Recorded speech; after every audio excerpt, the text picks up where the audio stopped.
if we can stay focused on what we are going to learn today, and if you can pay attention to this talk without any reservation, like the doubt or confusion or whatever, then I think it will spark something in you. At the end of this talk, I think you will get something. I think it's natural at the beginning. People are doubtful. People are not sure. People are confused. I think it is from the confusion that we go to light. That's the nature of the human beings. So now what am I going to talk about this? This is the key teaching of the Buddha, called the meditation. Meditation is very important. At the beginning of this discourse of the Buddha, he says that this is the direct path. This is the direct path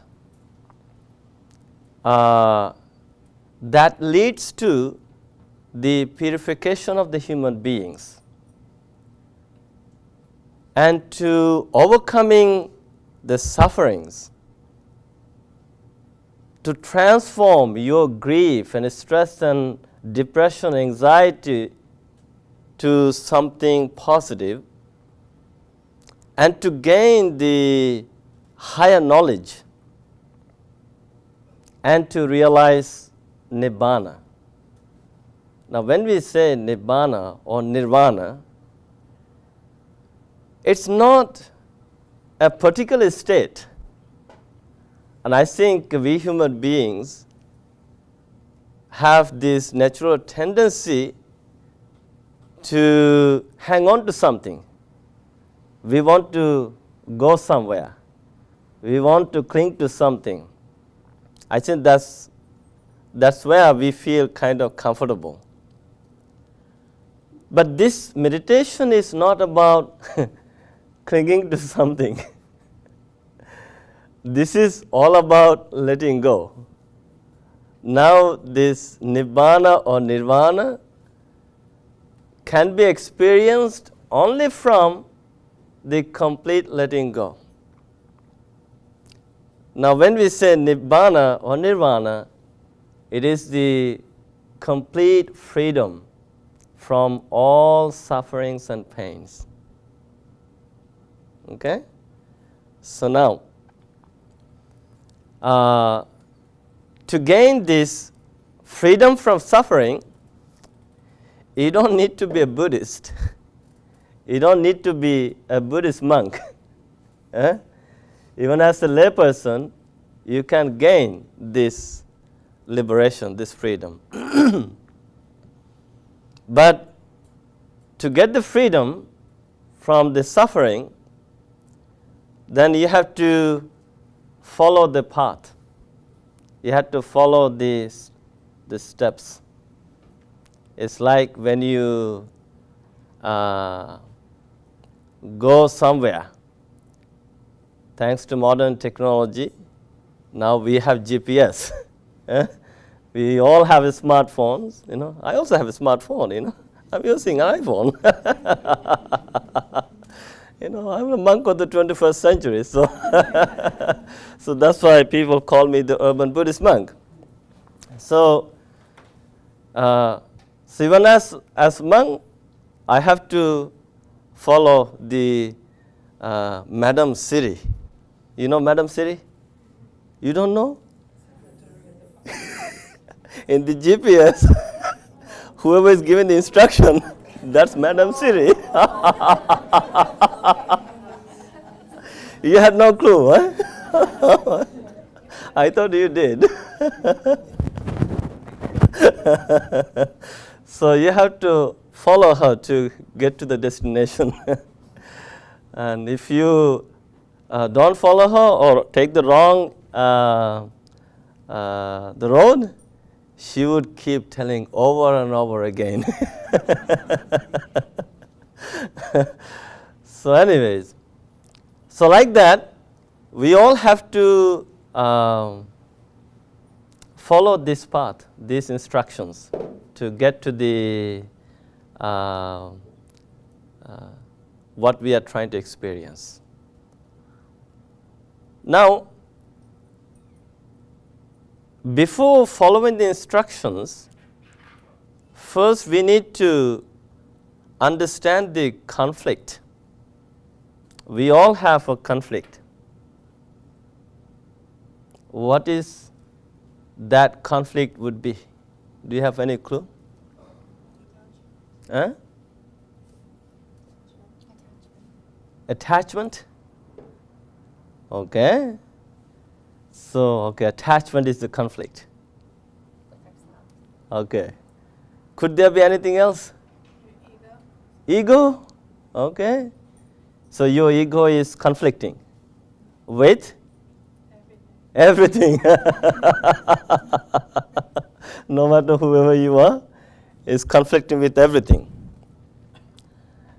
And what else? Our inner voices. Inner voices like? Good voices, bad voices, things that tell us to do this, that conflict with this or this or this. Oh, Confusion okay. within ourselves. Okay. So here we go. Could there be anything else?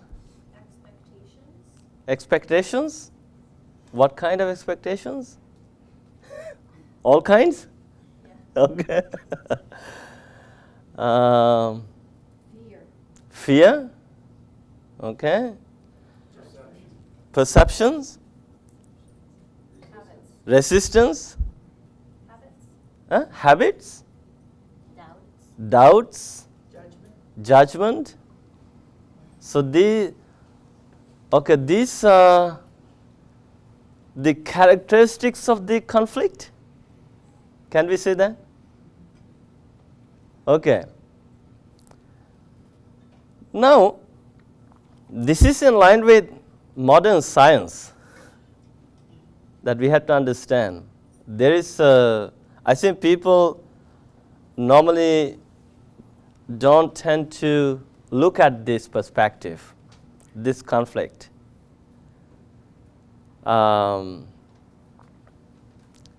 It is a conflict between two minds. Two minds. Do you know what are these two minds?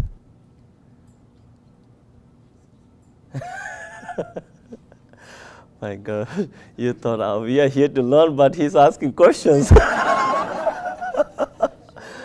Well, that's me, Yeah, two minds. The yes and the no. Yes and a no. Yeah, yes mind and no mind. Conscious and our subconscious. Conscious mind and a subconscious mind? Okay. I think you're almost there. Yourself, and then there's the mind that's observing yourself. Okay. There's the self and the mind in a word? Observing yourself. Okay. Because you can talk to yourself. So Yeah. to talk to yourself. Oh, okay. Okay. It's duality. Duality, yeah? My son, when he was younger, he used to do things, and he would say, it wasn't me, it was my brain. My brain just told me to do this. I think he's talking about one type of mind that I am thinking of. It's the conflict between the thinking mind and the emotional mind. Now it explains everything, no? Now, thinking mind is like, let's say, 5 plus 5 is 10. That's the thinking mind, right? And then thinking mind, thinks. And the emotional mind, emotion, never thinks. It is also, in psychology, it is known the conflict between the reasoning and the emotion. Now, in this conflict,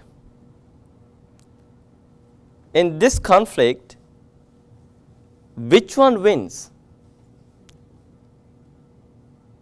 Which one? The emotion? One you feed. The one you feed, that wins, no? So, which mind do you feed all the time? Do you feed the thinking mind or the emotional mind? Or the reasoning or the emotion or drive? It is. I think the reasoning mind, but probably the emotional mind. Not just probably. Always. If you observe your life, it is the emotion that always wins. Now, I can give you some examples. Let's say in Buddhist teachings, in Buddhist tradition, people go to the temple and they observe what they call the 5 precepts, 5 training principles. Now, the 5 training principles are refraining from taking life, refraining from stealing, refraining from sexual misconduct, refraining from lying, and refraining from alcohol and drugs. Because they think, oh, it's good to follow, right? Good to follow these precepts. Now, although they observe the 5 precepts at the temple, when they go back to the society, what happens? Their emotion mind says, forget about the precepts you observed at the temple, right? So the emotion says, you hurt someone, you steal, you engage in sexual misconduct, you lie, you consume alcohol and drugs. So in this conflict, the emotion always wins. Why? Thinking mind is very weak. Very weak. Let's say we get angry. We crave for things. We are jealous. We are greedy. We hate people.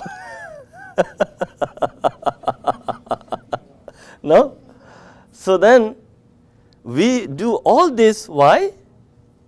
Because the emotional mind is very powerful.